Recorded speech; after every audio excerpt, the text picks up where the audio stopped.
Alright, kids, time for another update on the discussion here of Discovery. Again, we really don't know much at this point more, but we can take another look at the pieces we do know and try and figure out what we've got here. And another little tweet from the cast and crew here gives us another little tidbit. Namely referring to Chris Obie as King of the Klingons. A little imprecise, but something that brought to my attention, I think it was through Kowalski, or Kowalski, yeah, you get these names straight. I always figured King and Emperor were kind of the same thing, but apparently Emperor is slightly above King. And kings can be, you can have several kings under one Emperor, so who knew? So, what we might have here, again, going with the theory that we might be dealing with a bunch of pre-Kahless Klingons in a sleeper ship.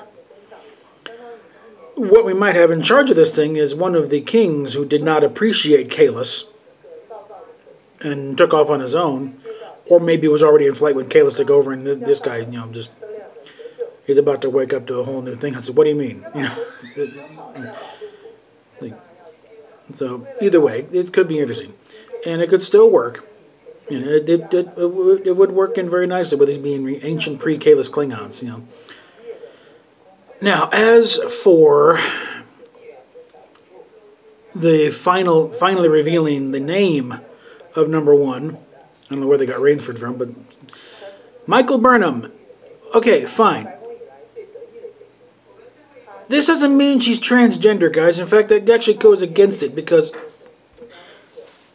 think about this for a second. This would be like, let's say, Caitlyn Jenner, going through the hormone therapy, the surgeries, the whole 9 yards, and yet still calling herself Bruce. It doesn't work that way. This is the theory conducted by people that clearly don't know anybody who's transgender. There are girls named Michael out there.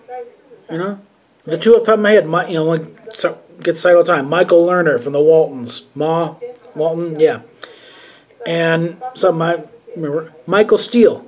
She was the bass player for the Bangles. Neither of them's tranny. They just happen. Remember, Michael is an angel name. Okay, it's not like So people have taken it. I mean, hey, angels. They can be girls too. So why not, Mike? There was an actress in the early '80s, Christopher Norris, big blonde, bombshell type thing. She, I think, was on Trapper John and Beerfield and stuff like that. But she's got a guy's name. That's not unusual. Okay, move past it. Don't have to, just because transgender is the flavor of the week doesn't mean they're going that route. They've already managed to get a gay character, and let's give them credit for not going overboard with the signal virtue signaling. But yeah, I think this just can still work. I'm still concerned about the ship and the technology because if anybody over there still, that stuff is just so it'll look ancient. That argument fell apart the second In a Mirror Darkly aired. In fact, they were concerned, and as they were making it, once is this going to look hokey? But once they turned the camera and they saw the footage come back, nope, this looks perfect. This is great. It still looks even more futuristic compared to the stuff we got now, because it does look mysterious. You can't really tell what's going on. So that alone makes it look mysterious and futuristic. So yeah, if there's anybody still on the show and this comes across, and any doubts that a ship and equipment made to look like the cage would not look good,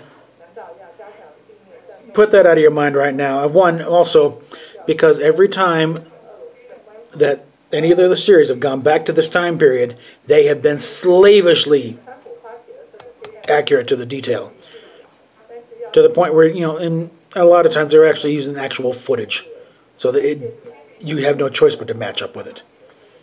So don't think trying to pull anything. Well, that's not really it really looked like. Oh yes, it was. It's what it really looked like. And you got all kinds of episodes to point to it, between Relics and Trials and Tribulations and In a Mirror Darkly. Don't try and cheat this, guys. And forget J.J. Trek, okay? I think those movies. Those movies succeeded in spite of what they did, not because of it. I think it's just people were so hungry for more Star Trek, they put up with a lot of crap from J.J., and that's why. And that's what that's not only why the first two movies did okay. That's why the third movie ran out of gas and was just barely broken even with all the worldwide gross.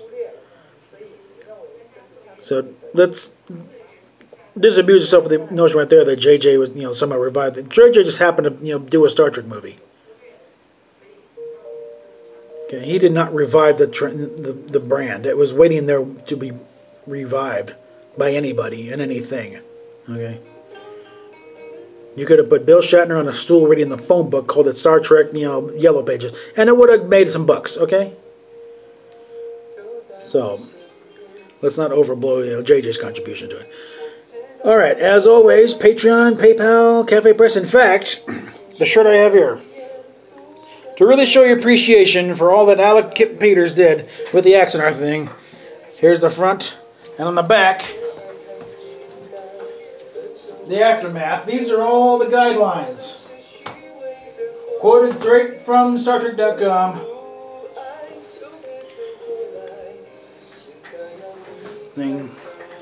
Let everyone know exactly how much you appreciate what Alec Peters has done for the Star Trek fan film community.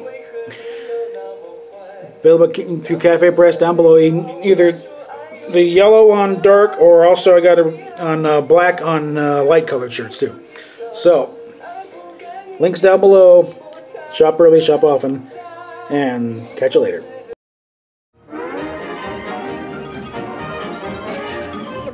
That's all, folks.